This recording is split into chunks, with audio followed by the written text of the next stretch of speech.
In-person learning returning to university and college campuses across the province in a couple days. Niagara's Brock University started welcoming students to residence last week. And while most of the roughly 19,000 students are excited to be back, nearly 1,500 are asking the university to allow them to complete their school year online.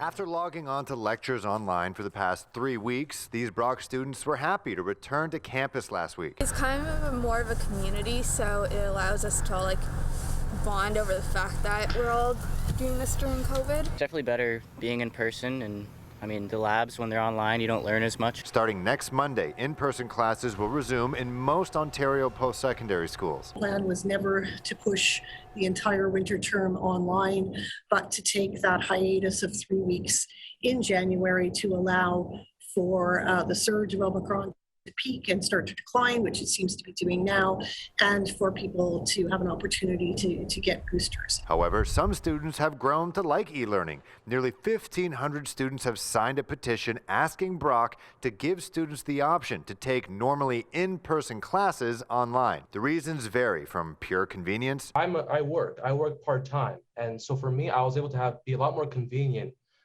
commuting from school, also staying online was a lot easier for me. To concerns about contracting the virus. Give students a choice. So for those who have vulnerable members at home, I was viewing the comments on the petition. A lot of them have family members who have, let's say, cancer, for example.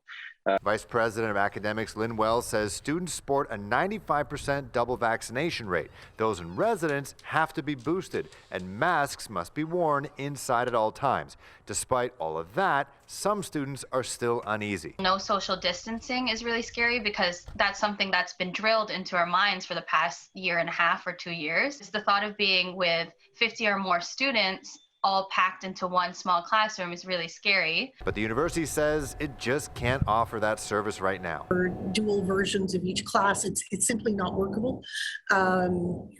We just can't, unfortunately, we just can't provide that degree of flexibility. Wells says the school is doing what it can to reschedule larger classes. Deferred a number of really large lectures until after the reading week break, which essentially means until the beginning of March. So students scheduled to attend lectures will have no other option but to show up. I'm gonna have to go. They said there's nothing that they can do. If I'm not comfortable, then I just shouldn't have school.